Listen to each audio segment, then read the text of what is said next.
Welcome back, guys, to another episode of Authentically Albertan.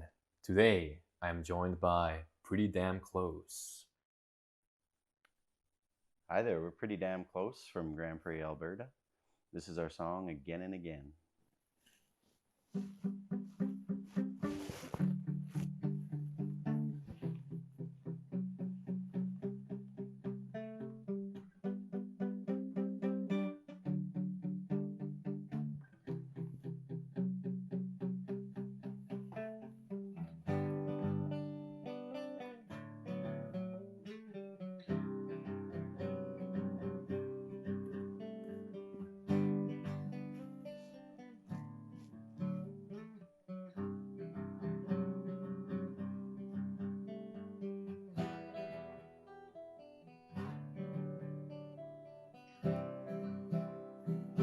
One, two, three, five.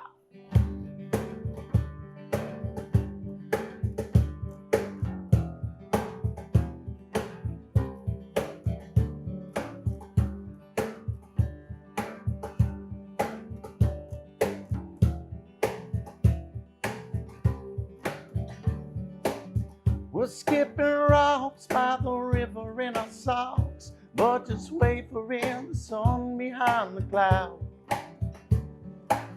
Don't be too quick to turn your head over your shoulders, or the past will surely knock you to the ground. You've got to focus on the things that lie ahead. I seem to tell myself again and again.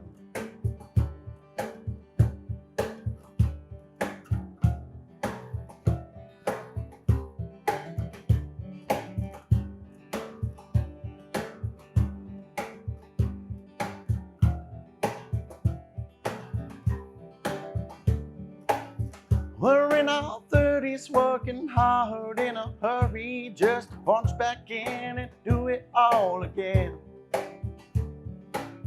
No time to play all about what I'll have I gained. I guess time will tell when I get to the end.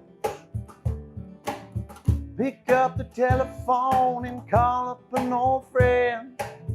I seem to tell myself again and again.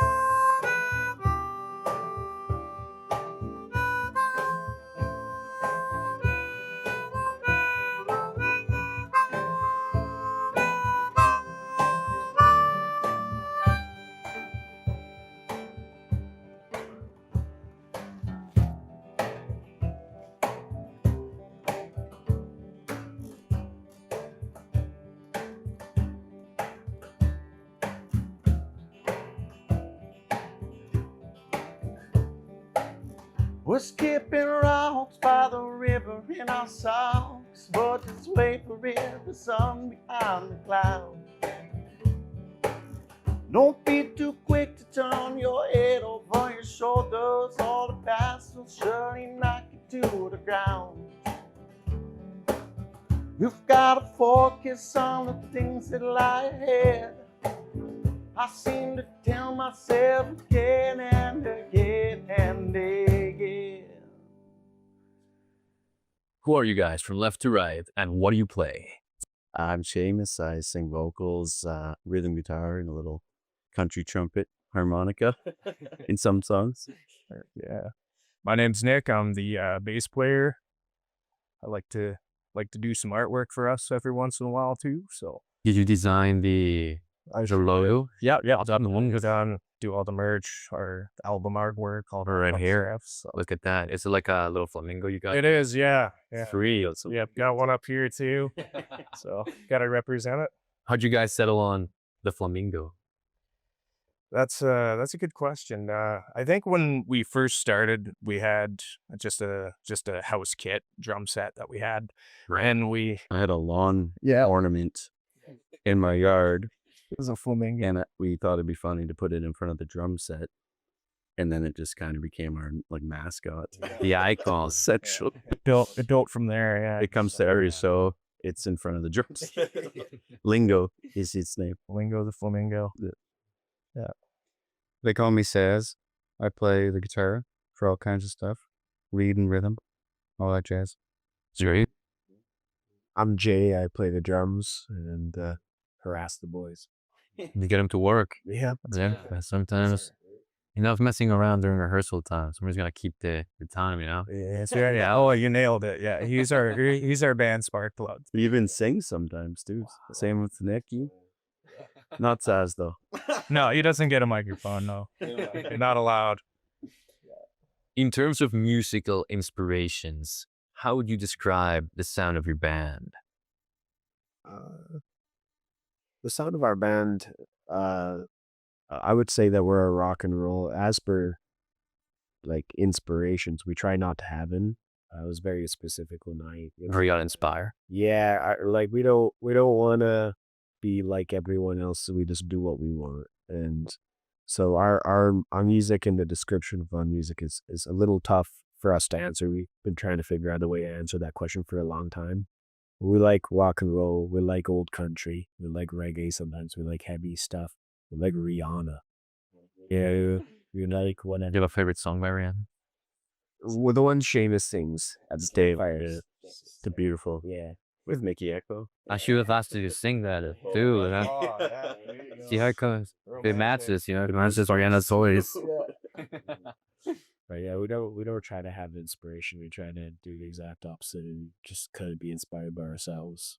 Your own experience and see what sounds you can make when you come together. We all like other people, but we don't try to be like. So we definitely influence from all sorts of genres. Yeah. And we'll release whatever, like a Disney song, or we'll do a rap song. What? Disney rap song. That would work. But yeah. So you guys blend genres together is what I'm hearing. Yeah, we purposely go for it. Like if someone usually comes up to us and says like, "Hey, you should cover this rock song," we'll usually turn it down right away because we're already a rock band. We'll take songs that aren't rock songs and we'll go for them. Popular pop songs are among our favorite. Or especially if Zaz does not know what the song is. That's my favorite. Like They keep it a secret from me because any ones that I ever heard before, and then they cover it, and they just make me play solos on it. So we'd like a change of it. Yeah, keep it with his toes. Yeah, that's right. Keep it fun. fresh.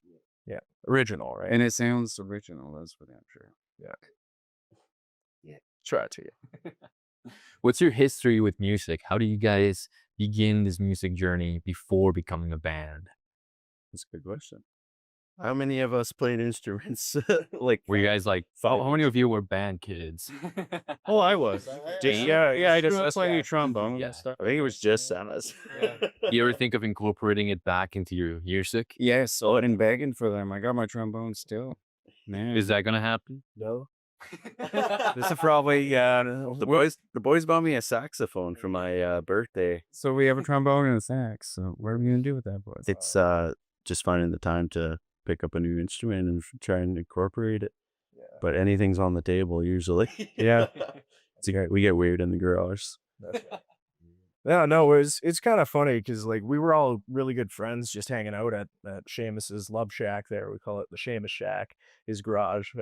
So we would all weird hang out. Yeah, we just hang out in the garage, and one day we're like, you know what, screw it. Like, why don't we just pick up some instruments and try to make noise? And it kind of snowballed from that. And yeah, like I never really played music much. I diddled on the guitar here and there, and he liked to tap on things at work and stuff, and the whole drummer thing. So he kind of picked up the drums, and Jay came over with his guitar, and Saz came out here, with the bass and stuff. So I mean, we weren't really musically inclined, and we just kind of ran with that and started learning our music and our instruments. And then and we swapped roles a couple times. Yeah. So I'm not the drummer. Yeah. And I was originally rhythm guitarist, and then I jumped on the bass. He was drummer, and now he's singer. He stayed on guitar. He never changes, so he's forever the guitar I player. got the Phil Collins treatment. I didn't even know I could sing. We just had no singer. Yeah. But that's exactly what Somebody had to step up. I did not want to do it, to be honest. Did they democratically elect you, or how did it work? It was more of that. Yeah. Yeah. Yeah, trial by I like it now, but I was just like mortified at the beginning. Right. Back then it's a new thing and you're like at the front. It's a lot of pressure. It is. Yeah. I'm going from the back of the drums. Yeah. But you've got your boys to back you up. There you go. Hell yeah. Yeah. How do you all come about? Did you know, obviously you knew each other before the band, but how do you meet? We've all worked together at one point. Yeah. Yeah. I moved to Alberta 12, 13 years ago from Ontario Mm-hmm. to work in the oil fields. Pretty classic story. Drastic difference, yeah. My first day here working, I was on a shift with Jay. He's on my crew. Night shift. It was like minus 40 plus wind chill. And I was trying to decide, I was like 20, right? Trying to decide what I did, like why I came to the northern Alberta. We literally like, we were out at night all night. We were on night shift and we were like, we barely knew each other. We're like keeping each other warm. Like, It's a great place to get started on, yeah. Yeah, it was bad. Instantaneous bond. yeah. And then I learned a lot about him. Then after the oil fields extravaganza, just got a normal shop job, and I ended up working some metal shops with these boys. So then, yeah, it was all through work essentially, but then we just decided to start making some noise. And He's a dude, and yeah, I wasn't quite there yet. yeah, I was gone and abroad and everywhere else. Yeah. But then one day he called me and he was like, "Do you still have your guitar?" And I was like, "Yeah, I'll come down." So I came down and they jammed like a few times, I think, before playing many times. There was no band name and there was no band in production. But it was just friends hanging out. yeah, I just bought Friendly jam. early game. we were rocking out some AC/DC covers, just stuff like that. And that was exactly the time when I was like, let's not do AC/DC and Greta Van Fleet. Let's just make music ourselves. And they were not for We're like, nah, They pushed. Nah. We're not there yet. that's 100% true. Like all of our like band creativity and like what we've done, it pretty much stems from Jay being like, boys, let's do something different. Like, But they did mention, and then we all had a great time, started making music. We wrote one song, Gravitating Together. And then we learned that is not the way it was. Well, I imagine because everyone would have like an opinion on it. That's right. Yeah. You do less up when you write songs. Yeah. You need one guy at the helm, and you need That's right. and you need just real, like you need one chef and like really good line cooks, man. But that's it. You don't need four True. chefs. Too many cooks. That's Too it. many cooks in the kitchen. Yeah. You got someone who's a good chef that can write it, make it, put it out, and then you got someone who could serve it, and people to help along the way. You'll go way further. Yeah, like 4 chefs. Yeah. Did any of you have music writing experience before the band? No, but he's the best at it. I would have never guessed. Like, But he, I don't even write, like, I've never written a poem in my life. Like in school, I would have been like, I'm not writing poems. Oh, I hate poetry. I don't like poetry. Now I love it. No, yeah, they're naturally good at it. I would have never guessed like 5-6 years ago. I would have laughed at. Yeah, he's good at what he does. yeah, sure. He's the one at the helm. Like when we tried to write at the table all together, and there was some new opinions, it was a long process writing songs. It didn't. Those days were cool though. Our first couple songs there, we were stuck in the house doing that because it was COVID, Right? and there was like fines, like I think $2,000. We were basically like Prohibition era, like making music secretly. They'd park down the road, and then What's the statute of limitations on that thing? I don't think you might want to admit that on camera. oh, I'm admitting they can come take me away if they want. But you're implicating all of them too. So you're taking the band with It you. was a men's mental health group.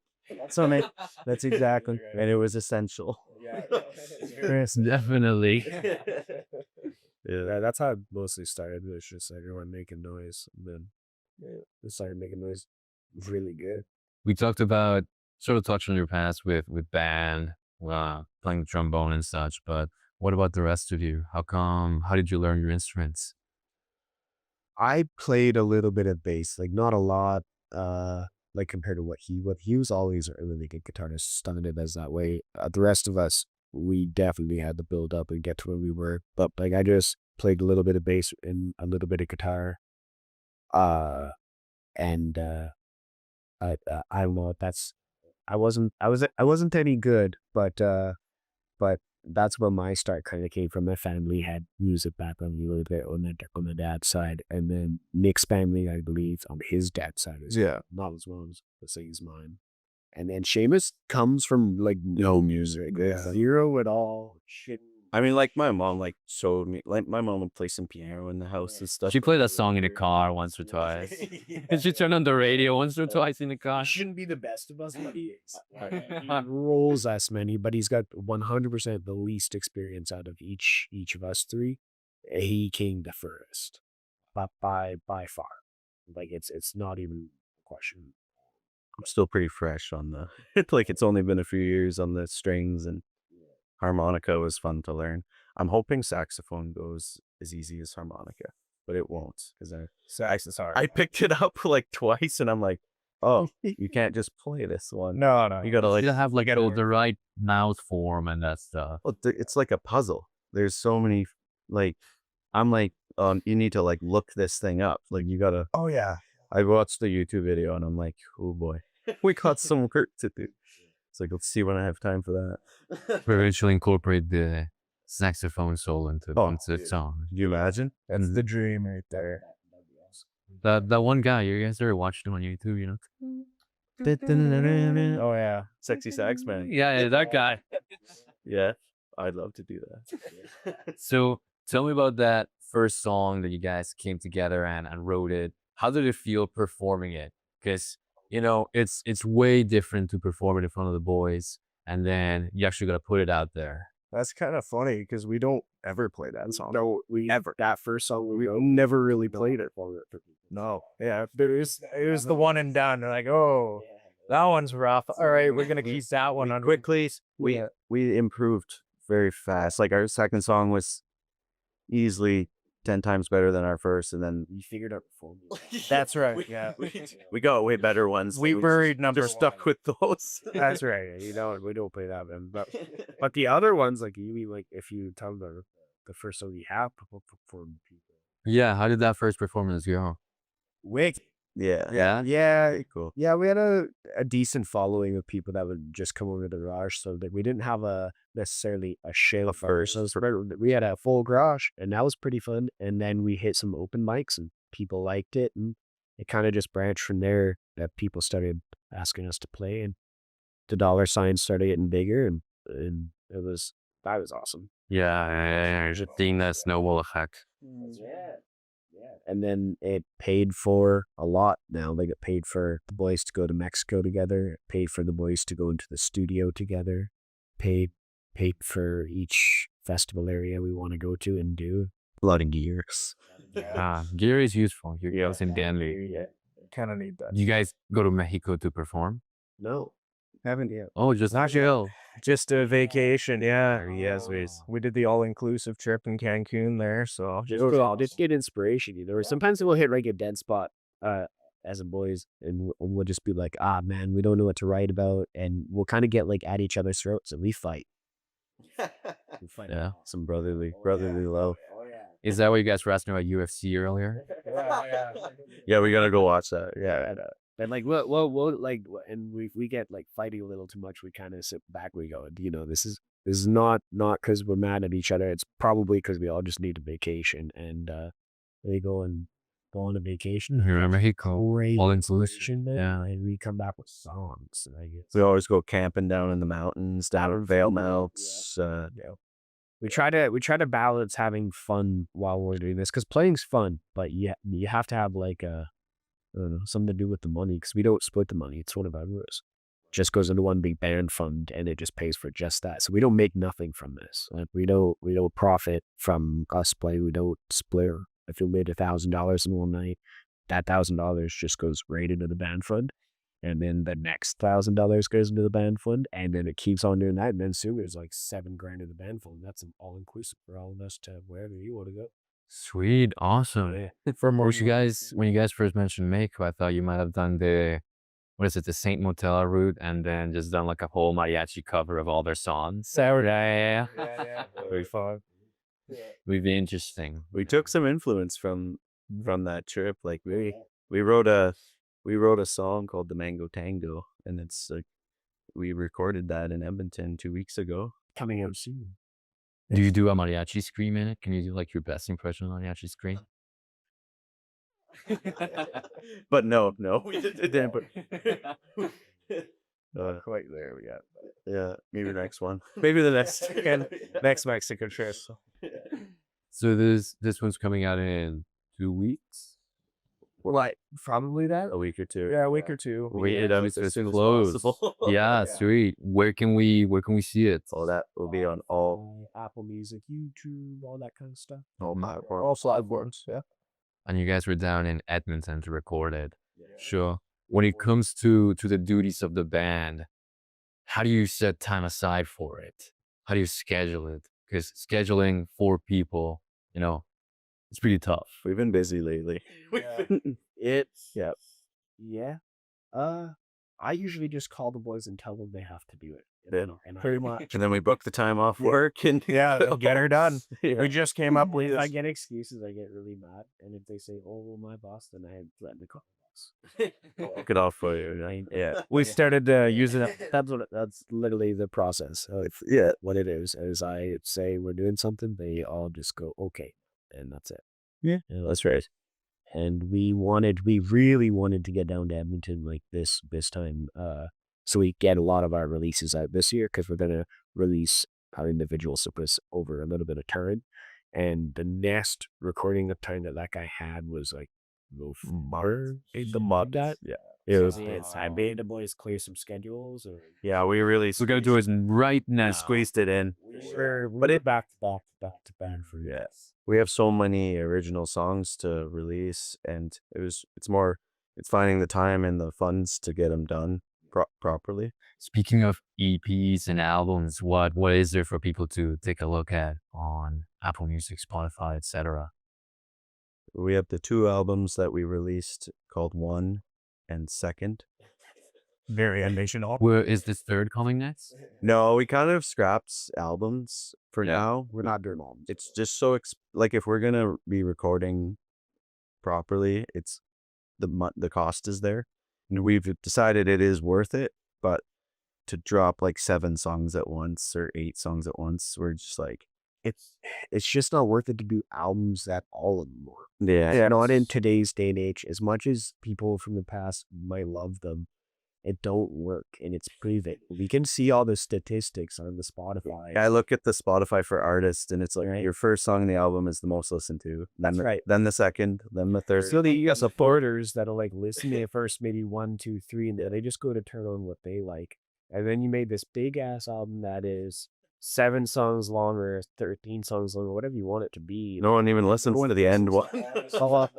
That you just put on all this hard work into. So to just release it single, by like one at a time, kind of go like that, it makes enough to regurgitate that single over and over and over and really listen to it. And that's how you get everyone to listen to all your music. That's it. Even with singles, and they do way better. Because right now, people just build their own albums. People just take singles. That's right. Go up playlist. After they're sick of the physical item, no more, and then listen to it in their car, they can just pull off their phone which songs they like, and they'll make their playlist. So it's more profitable, and it's better on time for you, and it's better on the artist just to do singles. Yeah, it's the singles world, man. I think we've just figured that out over the last couple of years, trying to put music out and heard from other people too, right?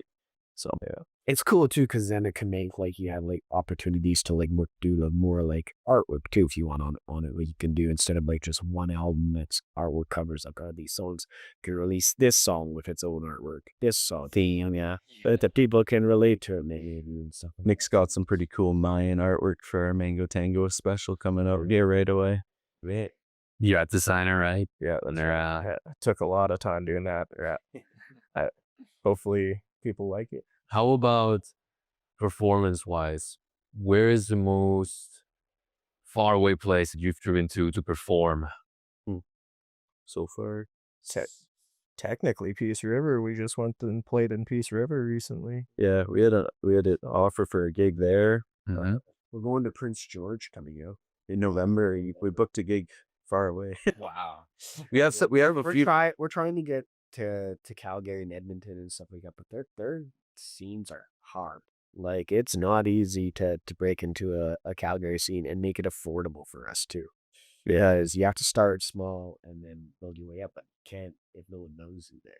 So I'm sure there's a lot of bands in those cities already. So everyone's biting at the bits to play all the cool areas at the Ironwoods and all that. The King Eddie. yeah. And everyone wants to play them, so you gotta kind of be known. So you gotta start at open mics, and we gotta get known. And we just haven't had the time to go down to Calgary to do that. It's not a. I'm sure we will eventually. We would love any Calgary venue though to be like, hey guys, come out. We'll come out. How do the lyrics come to you? What do you base it on, experiences, or Definitely. is there a certain song that has a story attached to it? Yeah, pretty much all of them. But like, some of them I'll write stories about other people who are not me. So it'll just be like a random cool story just come up with in my head, but write it from like the character's perspective. But it kind of gets me in trouble sometimes because I wrote a really harsh kind of breakup song called "She's Gone," and when we released it, my mom called me and she's like, "Is everything okay with you and your wife?" Like, I'm like, "Oh yeah, that's not about me." Like, it's so like there are some really personal songs I've written about, say like a family member who's passed away or something, Mhm. and that will be very personal. Or "The Bell" was more about our bandmates getting in an accident and almost passing away, which is Jay in Jamaica. So that was really personal, and the lyrics reflect that too. But some of them are just completely fictional characters and stories. Pretty much any. That sounds like a horror story. Yeah, Yeah. we're going back. Forever. That's what actually initiated our roles in the band to switch, for the most part. Yeah, by accident. Yeah. Gotcha. Yeah, I used to be the bass player, but I wrecked my hands. Yeah. Worked them all out. So that's what I got. Yeah, he got in a battle with a cement truck in Jamaica. Yeah. He lost. I won. I mean, yeah, I guess the cement truck's not around anymore. You're still around, yeah. He got back and he was in a cast, and I think we started practicing still like. Was it just the hands? No, my chest is all carved through, so I had shangly collarbones up I had. I screwed up pelvis for a while. A lot on that one. And then He decided to hop on drums, that's how I learned. but he couldn't even hold the stick yet because his nerves were still so. Like we were taping the. He'd like get me to tape it with electrical tape the stick to his hand. So, and then we just resumed on from that. Yeah, this kept chugging along. And he got really good at drums, like way better than me. Yeah. He's taped it to me. You guys improvised, adapted, Yeah. overcame. Being on this long journey together, what sets you apart from other bands? From the area or from that you've seen online or such. I know we didn't talk about inspirations here, but Oh, I can say it. Yeah. From the area, I find like a lot of the other bands from the areas don't stick together as long. And if they do, it's because they do the exact same thing that we do, which is be boys outside of it. Like there's a lot of bands here that they're all just good, musicians together. Yeah, they know each other and they see each other out at the open mics and they'll be like, oh no, you should be in a band, but they're not really boys, you know what I mean? Like they're not going over to Saturday to Seamus barbecue, hockey dinner, hang the barbecue to hang out, get them on the short doing that stuff around it. So if you could do that stuff around, like you could all be in a band but still be boys after, and like if we all lost band, if we all just like chopped our fingers off and couldn't play right now, we'd still all come around the house and still be Probably every Saturday still. doing camping still always go camping. And if you can just do that, if you could just be friends and like work on like being with your people like that, you're gonna last. But if you don't, I see a lot of the bands around, they they treat each other as business partners. Yeah. And it's Right they're here. like, oh no, I'm in that band, but I'm in this band too, and I'm in this band, and I'm in this band. And that's what separates us different from all the other people in this area. I can tell all my friends are in about 3 bands, whatever. We aren't in any other band. We are just PDC. It represents everything to like our like everything. Like he's got a tattoo on his arms. Hey, check out. I got it right there. So yeah, I got it. our band tattoos. Right. It's not just something. What about the driver? Does he have the tattoo too? Not yet. No, but he's got a big old PDC shirt. I'm trying to get him convinced to tattoo a big old school bus on. We call it the Pretty Dan fam, because it's not just us. It's our significant others, Our close friends. It's a big group. everyone who comes over and hangs out every Saturday. We go camping all together. So People get upset when we don't have sound base. We have friends. Their friends out at like treat our house like it's a bar. Like it's like, What do you mean it's just how they hang out? because it closed. They're not open this weekend. it's like, sorry, I got some family stuff to do. But can't be every time, but that's right. So I'd say that's the difference. To you guys, performing for about 4 years now, what does success mean to you? For Seamus, it was just friends. Yeah. Now I think you were at the we actually trying to cast it, and it's been a problem because now we have to figure out new goals. Yeah. Yeah, we are. Coca-Cola stage at the counter. Yeah. I mean, it's already become what it was supposed to be, and more. So Yeah, it's grown so fast. Like even just the last couple years, it's exponentially grown. Right, we're getting the traction, and all these ideas and goals are starting to pile up. And hitting the road for new audiences and stuff is pretty fun. Like our last Beast River show was really eye-opening, and I think we can do more of that. but next step, start to expand. Reaching out to new people. That's right. We don't expect to be famous. I mean, we know we probably won't be, and that's cool with us. Yeah. We unless some like big tour came up with millions of dollars, you couldn't get this guy to walk away from his career, his daughter from that. Yeah, pretty good job, right? It's All this because we're supposed to be is just something that we're not 17. That's right. It has surpassed being fun. It's actually made it so that we can have like a little extra money for trips and some cool equipment and whatnot. But we set the goal to be friends. It was worked well. What a while. Better than friends. So sometimes Fred has at least planned around like 10 times or something around there. So we've done our goal a lot of times. And what happened after we did that is we got lazy because we completed our goal. And then we were like, well, that was good enough for us. We can sit down and relax. But now I'm trying to come up with like new goals and get the boys in the road. Plans. They can hit the road. Yeah. And then I want to do it on the road as much as possible. Well, guys, we have one final question that we like to ask all of the guests here in the show. If you had one word to describe yourselves as a band, which one would it be? And here's where we really test that band chemistry mentality, because you're going to have to say it at the same time. Ready? That one word to describe your band. Do you have it in mind? Oh, yes. 3, 2, 1. Awesome. Close. There you go. There you go, guys. Frida and Claude. I'm close. Should have said that one. Thank you so much for joining me on the show. It was a lot of fun hearing you guys perform and to hear your stories. I can't wait to see where you guys go next. Thanks for listening. Yeah, thanks for tuning in, fellas.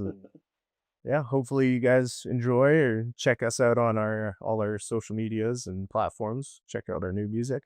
Mango Tango is going to be coming out here in hopefully the next week or two. So look out for that one. That's a good fun song I'm pretty sure you'll enjoy it. So That's right. As always, thank you guys for watching, and we'll catch you in the next episode. Stay authentic. Well, and that wraps up another episode of StoryHive On Location Calgary. If you've got a story and want to be featured, don't forget to scan the QR code and apply to be a guest on our show.